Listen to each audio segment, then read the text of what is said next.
যোৱা এটা মাহত যতে মিটিংলৈকে গৈছো মোক লৰাবিলাকে সুধে যে মামা এপইন্টমেন্ট লেটাৰ কেতিয়া দিব আৰু মই কৈ আছিলো যে নহয় আমি ডিসেম্বৰৰ ভিতৰতে দিম নৱেম্বৰত দিম আজি আমাৰ এই দিনটো আহি পৰিলে মই সকলো যুৱক যুৱতীক আজি ইয়াত নিৰ্বাচিত সকলো যুৱক যুৱতীক মই আন্তৰিক অভিনন্দন আৰু শুভেচ্ছা জনাইছো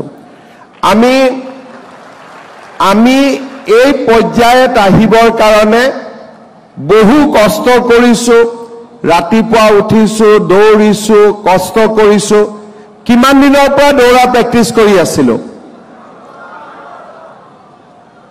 3 বছৰ কোনে কোনে প্ৰেক্টিছ কৰি আছিল বাপৰে আৰু 2 বছৰ ঠিক আছে আৰু অকল 1 বছৰ প্ৰেক্টিছ কৰি কোনে কোনে পালে হাত দাঙকচোন তাৰ মানে 3 বছৰ সবে কষ্ট কৰিছে হয় নে নহয় আজি 3 বছৰৰ পিছত অলপ সময় পিছতে আমি এপইন্টমেন্ট লেটাৰ পাম মনটো কেনেকুৱা লাগি আছে কাৰ সবচে ভাল লাগি আছে মনটো সবৰে আজি আমাৰ কাৰণে সঁচাকৈ এটা আনন্দৰ দিন আজি আমি 156 গৰাকী প্ৰাৰ্থীক পুলিচত উপ পৰিদৰ্শক হিচাপে নিযুক্তি দিম আৰু 5410 গৰাকী প্ৰাৰ্থীক আমি কনিষ্টবলৰ চাকৰিত আমি নিযুক্তি দিম ইয়াতে ইউবি 1571 আৰু এবি 2171 অৰ্থাৎ দুইটা লগ লাগিলে আমাৰ 5410 গৰাকী আৰু ইয়াৰ লগতে 252 গৰাকী প্ৰাৰ্থী আমাৰ গৃহ বিভাগৰ বিভিন্ন পদত চতুৰ্থ বৰ্গৰ পদত আমি নিযুক্তি অলপ সময় পিছতে দিবৰ বাবে সক্ষম হম অসম পুলিচত চাকৰি আৰু ইয়াৰ নিযুক্তি প্ৰক্ৰিয়া এটা সময় আছিল যেতিয়া পুলিচত চাকৰি এটা পাম বুলি কাৰোবাৰ লগত চিনাকি হ'ব লাগিব নহলে টকা পইচা আমি যোগাৰ কৰিব লাগিব আজি আমি টকা পইচাও দিব নালাগে কাৰো লগত চিনাকিও হ'ব নালাগে মাত্ৰ আমি কষ্ট আৰু পৰিশ্ৰম কৰিব লাগে আজি এই 5000 লৰা ছোৱালী আমাৰ মাজত উপস্থিত আছে ই আমাক কি বুজাইছে যে আমাৰ অসমত চৰকাৰী চাকৰি পাবৰ কাৰণে কাকো 1 টকাও ঘোষ দিব নালাগে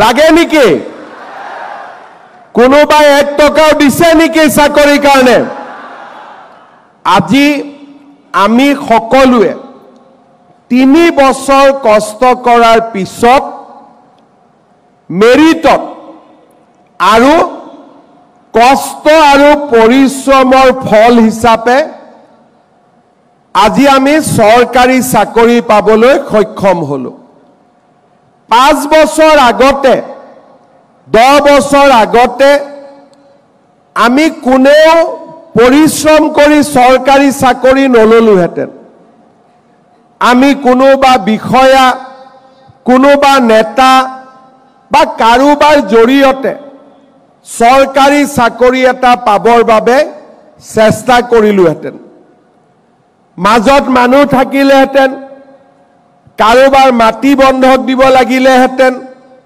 কোনোবাই মাটি বিক্ৰী কৰিবলগীয়া হ'লহেঁতেন 10 জনে চাকৰি পালেহেঁতেন 100 জনৰ পইচা মাজৰ মানুহে খাই পৰিয়ালটোক ধ্বংসৰ মুখলৈ লৈ গ'লহেঁতেন আজি আমাৰ ৰাজ্যত এটা সম্পূৰ্ণ বেলেগ পৰিৱেশৰ সৃষ্টি হৈছে।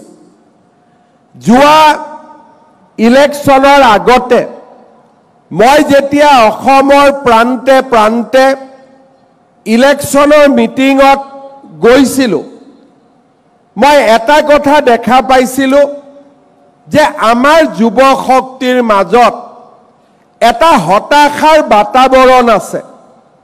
চৰকাৰী চাকৰি পাবৰ কাৰণে টকা লাগে, পঢ়ি লাভ কি হ'ব, ভাল ৰাস্তাত থাকিলে লাভ কি হ'ব, এই কথা চিন্তা কৰি বহু যুৱক যুৱতী বিপথে পৰিচালিত হৈছিলে।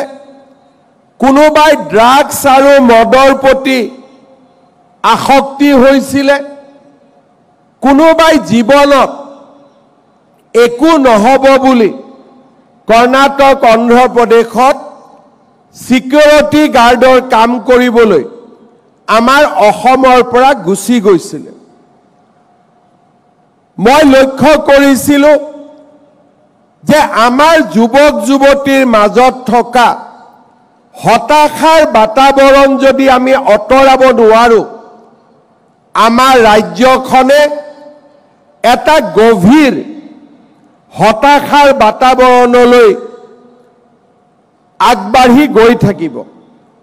ইয়াৰ মাজতে হতাশগ্ৰস্ত হৈ কিছু ল'ৰা ছোৱালীয়ে আলফাটো যোগদান কৰিছিলে। বিভিন্ন সংগঠন আৰু সামাজিকভাৱে আমি সমাজে ভাল নোপোৱা কামবিলাকৰ লগতো জড়িত হৈ পৰিছিলে। ইলেকশ্যনৰ সময়ত মই মোৰ কোনো সতীৰ্থৰ লগত আলোচনা নকৰাকৈ এইবিলাক দেখি মই ঘোষণা কৰিছিলোঁ যে আমাৰ চৰকাৰ আহিলে আমি 1 লাখ চৰকাৰী চাকৰি দিম, 2 লাখ ল'ৰা ছোৱালীক আত্মসংস্থাপনৰ সুবিধা দিম। যেতিয়া 1 লাখ চৰকাৰী চাকৰিৰ কথা মই কৈছিলোঁ, আমাৰ অসমত বিৰোধী পক্ষৰ পৰা আৰম্ভ কৰি সাংবাদিকৰ পৰা আৰম্ভ কৰি আমাৰ দলৰ ভিতৰতো আলোচনা হৈছিল যে এইবাৰ হিমন্ত বিশ্ব শৰ্মা ফচি যাব।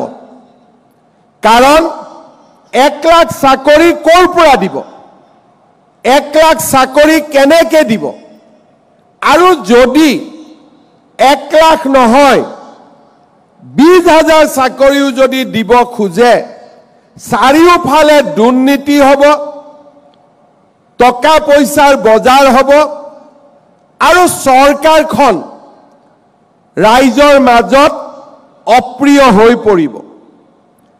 চৰকাৰ গঠন হ'ল, অসমৰ মুখ্যমন্ত্ৰীৰ মই দায়িত্ব ল'লোঁ। প্ৰথম দিনাখনেই আমি কেবিনেটত আলোচনা কৰিলোঁ যে আমি 1 লাখ চৰকাৰী চাকৰি দিব লাগিব। তেতিয়া ৰাজ্যৰ মুখ্য সচিব আৰু আন সকলোৱে মোক ক'লে যে ছাৰ 1 লাখ পোষ্ট আমাৰ মাজত নাই, আমি 1 লাখ দৰমহা কেনেকৈ দিম, আৰু 1 লাখ ল'ৰা ছোৱালী যদি আমি চাকৰি সৃষ্টি কৰোঁ তেতিয়াহ'লে আন উন্নয়নমূলক কাম কৰিবৰ কাৰণে আমাৰ হাতত কোনো টকা পইচা নাথাকিব। মই কৈছিলোঁ যে আমি চেষ্টা কৰোঁ, আমি আগুৱাই যাওঁ, লাহে লাহে আমি আগুৱাই গৈ থাকোঁ, আৰু আমি যিমান দূৰলৈকে যাব পাৰোঁ আমি যাবৰ বাবে আমি চেষ্টা কৰিম।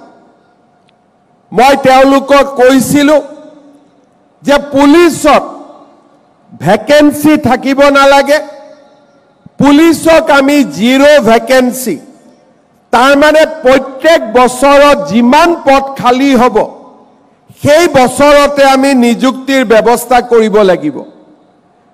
এডুকেশ্যন ডিপাৰ্টমেণ্টত ভেকেন্সি থাকিব নালাগিব, হেল্থ ডিপাৰ্টমেণ্টত ভেকেন্সি থাকিব নালাগিব। আৰু মই পুলিচক কৈছিলোঁ যে নতুনকৈ 4টা কমাণ্ডো বেটেলিয়ন কৰক, এটা ফৰেষ্ট বেটেলিয়ন কৰক, কাৰণ অসমত আৰক্ষীৰ প্ৰয়োজন আছে। CRP BSF আনি আমি অসমত আইন শৃংখলা ৰক্ষা কৰাতকৈ আমাৰ নিজৰ ল'ৰা ছোৱালীক আমি পুলিচত লৈ যাম আৰু তেওঁলোকৰ জৰিয়তে আমি আইন শৃংখলা ৰক্ষা কৰিম। লগতে মই তেতিয়া DGPক কৈছিলোঁ যে যদি এবাৰ আমি নিকা নিযুক্তি দিব পাৰোঁ, ল'ৰা ছোৱালীবিলাকে দৌৰিব আৰম্ভ কৰিব, পৰিশ্ৰম আৰম্ভ কৰিব আৰু অসম পুলিচৰ লগে লগে আমাৰ ল'ৰা ছোৱালীয়ে CRP BSF সেনা বাহিনী অগ্নিবীৰৰ বাবেও নিজক সাজু কৰিব। আজি আমাৰ ৰাজ্যৰ চাৰিওফালে আমি দেখা পাওঁ যে আমাৰ যুৱক যুৱতীসকলে পৰিশ্ৰম কৰিছে, কোনোবাই অসম পুলিচত গৈছে, কোনোবাই CRPত গৈছে, কোনোবাই CISFত গৈছে আৰু লাহে লাহে সেনা বাহিনীটো আমাৰ জোৱানৰ সংখ্যা বৃদ্ধি হৈছে। বিধানসভাত আমাৰ বিৰোধীসকলে মোক উপলুঙা কৰিছিলে যে 1 লাখ চাকৰি হ'লে নাম ঠিকনাবোৰ আপুনি আমাক দিব।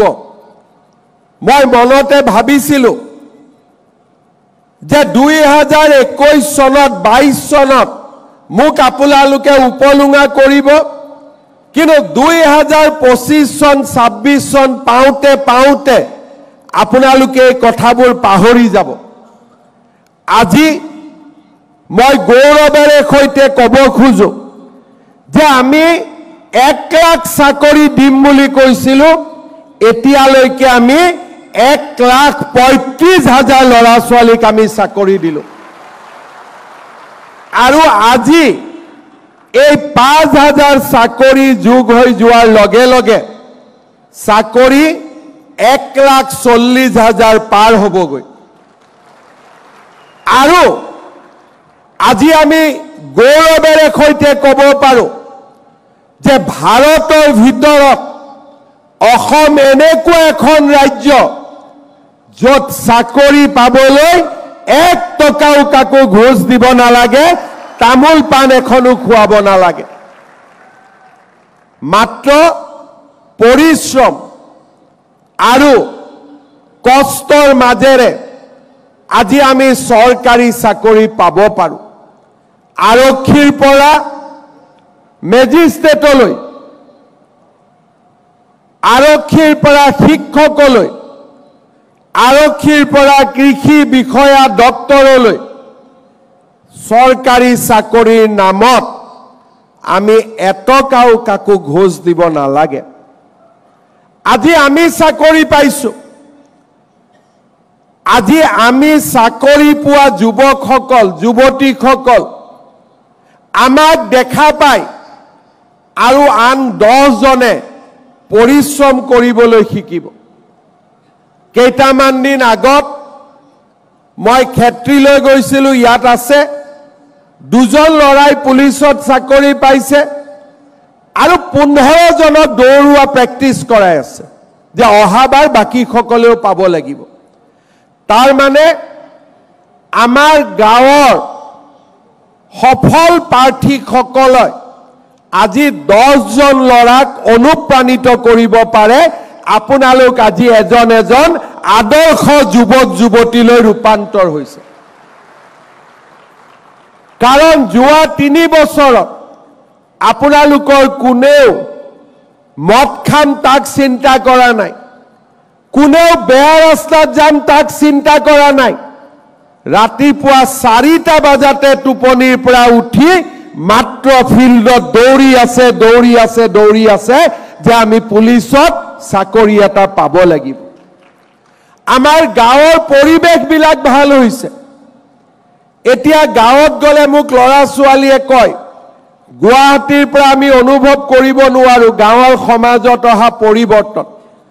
মোক ল'ৰা ছোৱালীয়ে কয়, মামা ষ্টেডিয়াম লাগে। মই সুধো, তই বাবা খেলিবি নেকি? বোলে নহয় মামা, পুলিচৰ কাৰণে দৌৰিব আমাক ষ্টেডিয়াম লাগে। আজি গাঁৱত আমাৰ বিশ্বাস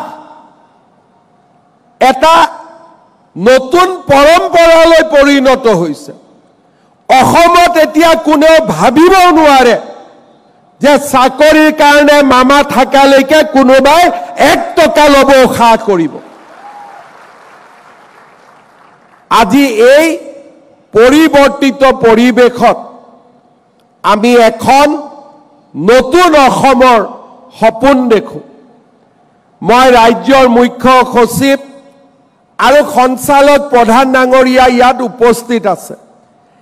এতিয়াও আমি দেখা 2-এটা সমস্যাৰ কথা মই অৱগত কৰিব খোজো।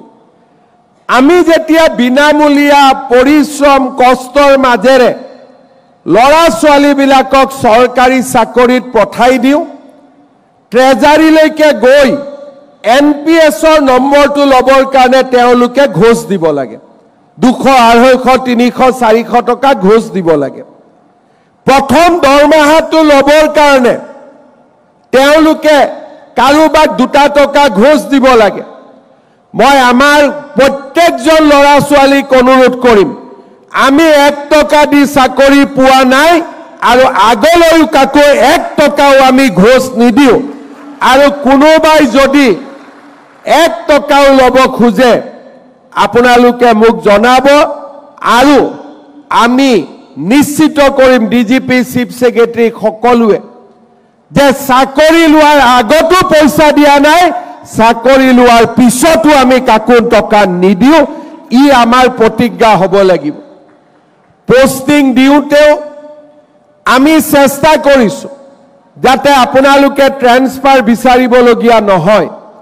হয় ঘৰৰ জিলাত, নহলে ঘৰৰ ওচৰৰ জিলাত আমি যিমান পাৰো চেষ্টা কৰিছো।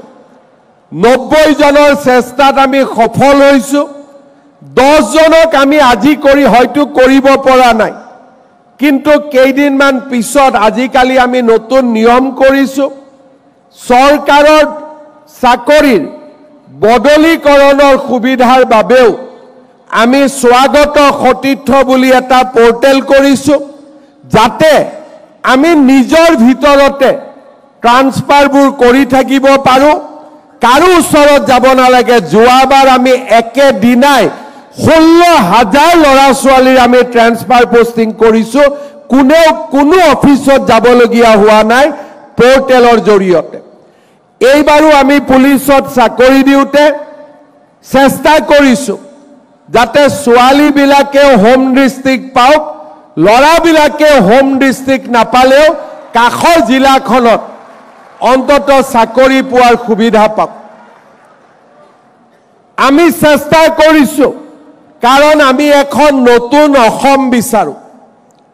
আজি নতুন চাম আৰক্ষীৰ মই এটা কথা আজি ক'ব খোজো যে আমি যেতিয়া সমাজত থাকো আৰু গাঁৱৰ মানুহ সমাজৰ মানুহৰ লগত আমি কথা পাতি থাকো, মোক সকলোৱে কয় যে মামা ছাৰ নতুন পুলিচবিলাক বৰ ভাল, টকা পইচা একো নোখোজে। তাৰ মানে মই পুৰণা পুলিচবোৰ বেয়া বুলি ক'ব খোজা নাই, কিন্তু অন্তত নতুন SI, নতুন DSP, নতুন পুলিচৰ বিৰুদ্ধে অভিযোগ আজি এক প্ৰকাৰ নাই বুলি আমি ক'ব পাৰো, যিসকলে যোৱা 5 বছৰত নিযুক্তি পাইছে। আপোনালোকে চাব, পুলিচৰ বিৰুদ্ধে লিখা বাতৰিবিলাকো আজি কমি গৈছে।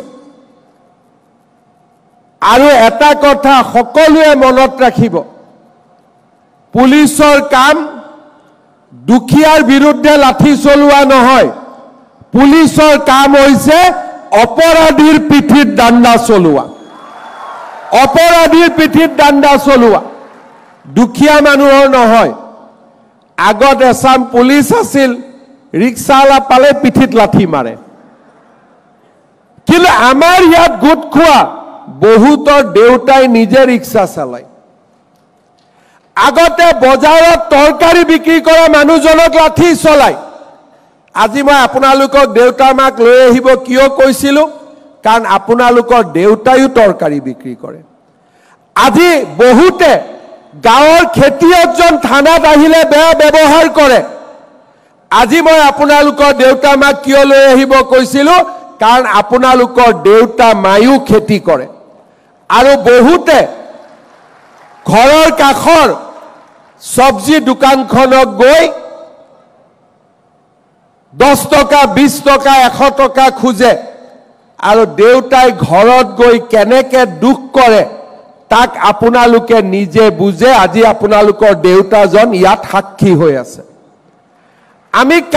আমি কাৰ ঔৰসত জন্মিছো দুখীয়া দৰিদ্ৰ মধ্যবিত্ত পৰিয়ালত আজি অসমত মন্ত্ৰী এমএলএৰ খুলখালিয়াকে চাকৰি নাপায় আজি আমাৰ অসমত মন্ত্ৰী এমএলএ লৰা ছোৱালীয়ে চাকৰি নাপায় আজি আমাৰ অসমত ৰিক্সা চালকৰ লৰা তৰকাৰী বেপাৰী লৰা ঠেলা চালকৰ লৰা কৃষকৰ লৰাই আজি চৰকাৰী চাকৰি পায় আমাৰ দায়িত্ব যিখন সমাজৰ পৰা আহিছো যিখন সমাজৰ লগত দৰিদ্ৰতাৰ সৈতে যুঁজি 3 বছৰ কষ্ট কৰি আমি আজি পুলিচ হ'ব পাৰিছো আমি যেন সদায় মনত সেই সকল দৰিদ্ৰ মধ্যবিত্ত লোকৰ প্ৰতি সন্মান ৰাখো কাৰণ তেওঁলোকৰ চকুত আমি আমাৰ দেউতাক দেখা পাব লাগিব তেওঁলোকৰ চকুত আমি আমাৰ মাক দেখা পাব লাগিব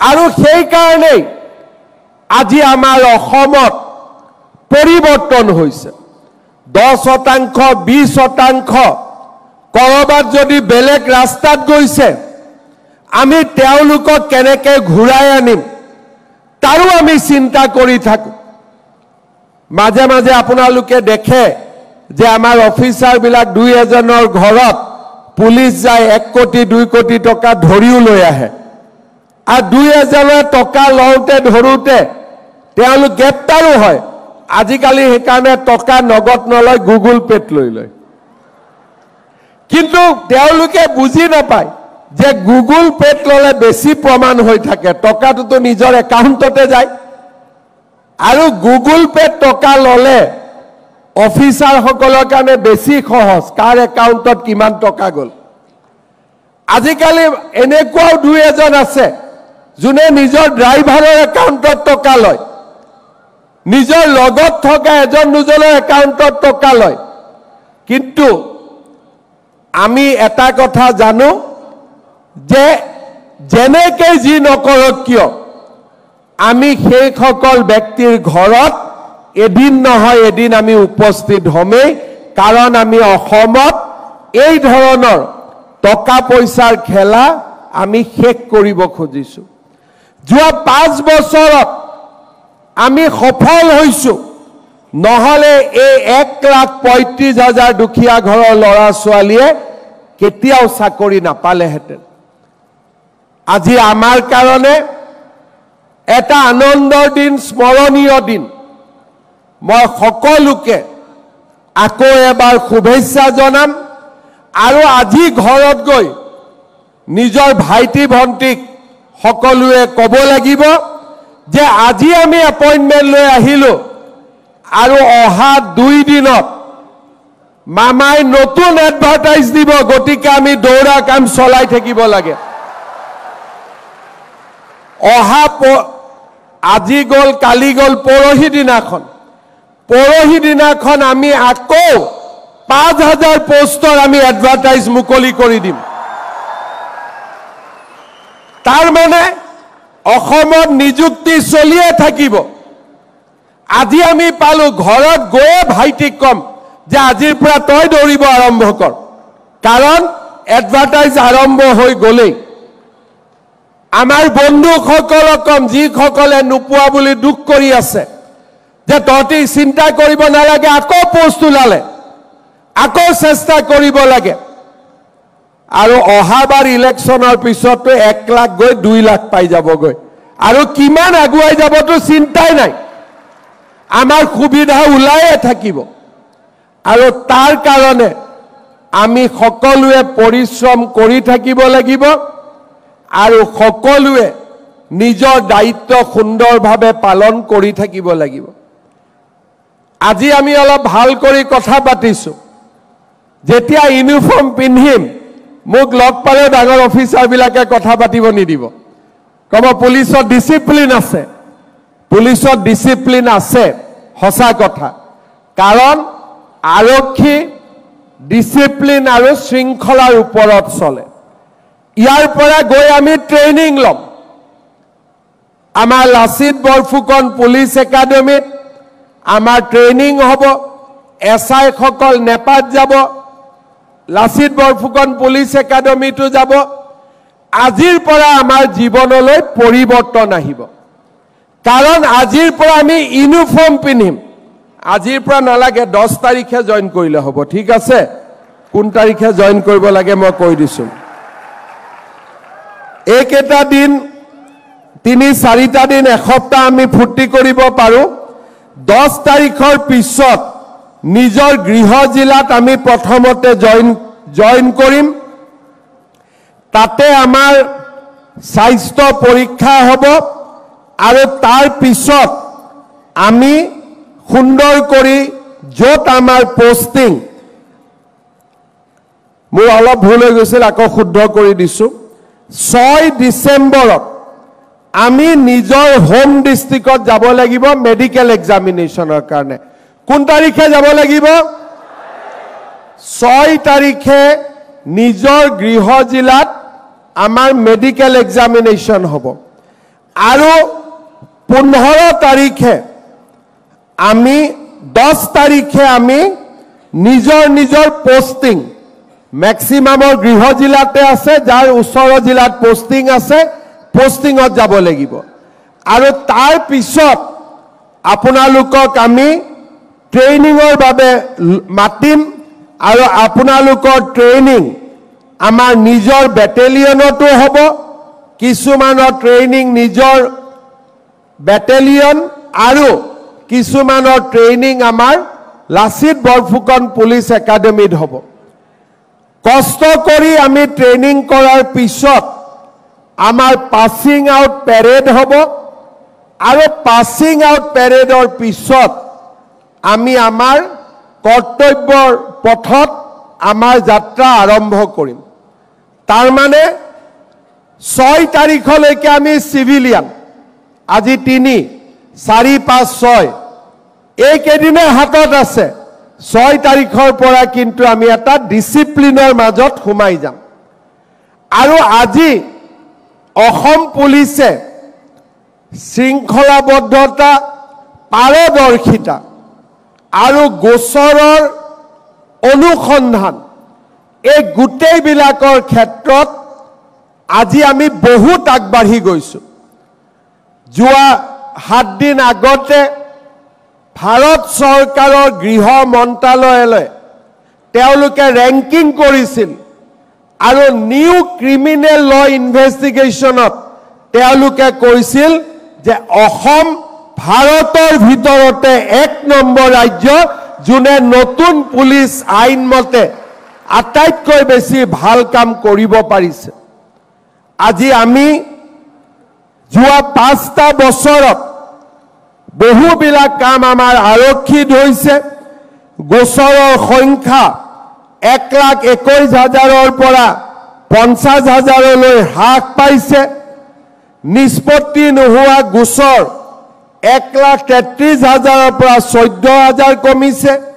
চাৰ্জশ্বিট 67%লৈকে গৈ পাইছে, আৰু মহিলাৰ বিৰুদ্ধে গোচৰ 26,000-ৰ পৰা মহিলাৰ বিৰুদ্ধে সংগঠিত অপৰাধৰ গোচৰ 26,352 পৰা 5,555 টালৈ হ্ৰাস পাইছে। আৰক্ষীৰ নিয়মীয়া নিযুক্তি ইয়াৰ এটা ডাঙৰ কাৰণ আজি আমাৰ আৰক্ষীত পৰ্যাপ্ত পৰিমাণৰ SI আছে, UB আছে আৰু আমাৰ আইন শৃংখলাৰ সৈতে যুঁজিবলৈ AB কনষ্টেবল বিষয়া আজি আমাৰ সকলো আছে। আজি আমি অসমত আইন শৃংখলাৰ দৃষ্টিৰে বহু দূৰ আজি আমি আগুৱাই যাব পাৰিছোঁ। ৰাজ্যখনত শান্তিৰ এটা পৰিৱেশ আজি আমি নিৰ্মাণ কৰিব পাৰিছোঁ। আপোনালোকৰ উপস্থিতি আৰু আপোনালোকৰ যোগদানে আমাৰ অসম আৰক্ষীক আৰু অধিক শক্তিশালী কৰিব। মই আপোনালোকক আনুষ্ঠানিকভাৱে অসম আৰক্ষীলৈ স্বাগতম জনাইছোঁ, আপোনালোকক অসম আৰক্ষীলৈ আদৰণি জনাইছোঁ। আজি আমি চাহ জনজাতিৰ 3% আৰক্ষণত নিৰ্বাচিত জোৱানসকলক এপইণ্টমেণ্ট লেটাৰৰ বাবে মতা নাই। 8 তাৰিখে তেওঁলোকক আমি সুকীয়াকৈ এপইণ্টমেণ্ট লেটাৰ দিম আৰু 10 তাৰিখে আপোনালোকৰ লগতে তেওঁলোকে একেলগে যোগদান কৰিব।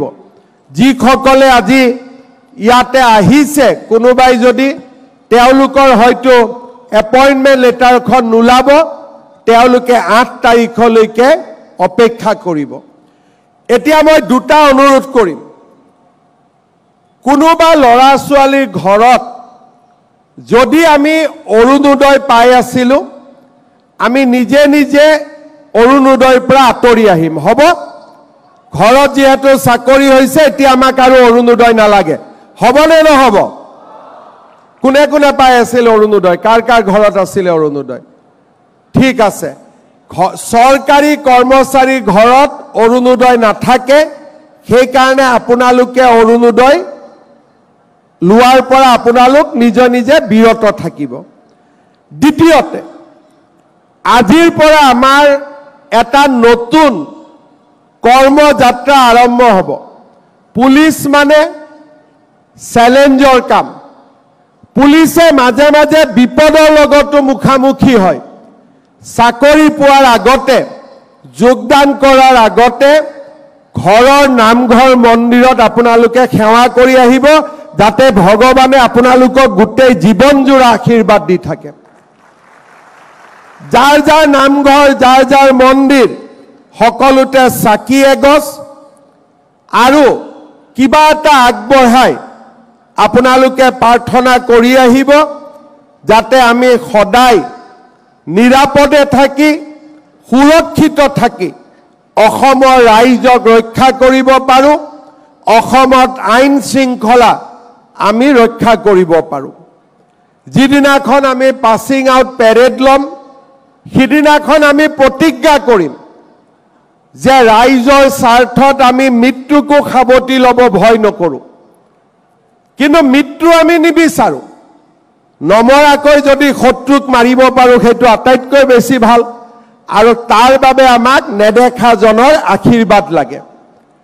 তৃতীয়তে, আৰক্ষীত যোগদান কৰাৰ পিছত দেউতা মাক আমি কোনেও অৱহেলা নকৰোঁ। চাকৰি পোৱাৰ পিছত দেউতা মাক আমি কোনেও অৱহেলা নকৰোঁ। কাৰণ আজি আমি যি স্থানত থিয় হৈছোঁ, অলপ পিছতে আমি নিযুক্তি পাম। কাৰ কাৰণে এইখিনিলৈকে আমি আহি পাইছোঁ? আমাৰ দেউতা মাৰ পৰিশ্ৰমৰ কাৰণে আজি আমি এই স্থানত থিয় হৈছোঁ। দেউতা মা অবিহনে আজি আমি এই স্থানত উপস্থিত নহ'লোহেঁতেন। জীৱনৰ যেতিয়া আমি জীৱনত হাৰি যাওঁ, মাৰ ওচৰত গৈ আমি কান্দো, কিন্তু সেইজনে আটাইতকৈ ভাল সন্তান, যিজনে জীৱনৰ সফলতাৰ সময়ত দেউতাক মাকক কৃতজ্ঞতা জনায় আৰু জীৱন জুৰি দেউতাক মাকক সেৱা আগবঢ়ায়। মই সেই কাৰণে সকলোকে অনুৰোধ কৰিম যাতে সকলোৱে দেউতা মাক প্ৰতি আমাৰ যি দায়িত্ব আৰু আমাৰ যি কৰ্তব্য তাক যাতে জীৱনৰ শেষ মুহূৰ্তলৈকে আমি পালন কৰোঁ। যি ল'ৰা ছোৱালীৰ শিৰত কপালত মূৰত দেউতা মাৰ আশীৰ্বাদ থাকে তাক জীৱনত কোনেও পৰাজিত কৰিব নোৱাৰে। তাক আমি সদায় মনত ৰাখি চলিব লাগিব আৰু সেই কাৰণে আমি সকলোৱে সংকল্প ল'ম যে দেউতা মাৰ প্ৰতি আমি জীৱনটো কৃতজ্ঞ হৈ থাকিম আৰু দেউতা মাক আমি সেৱা কৰিম।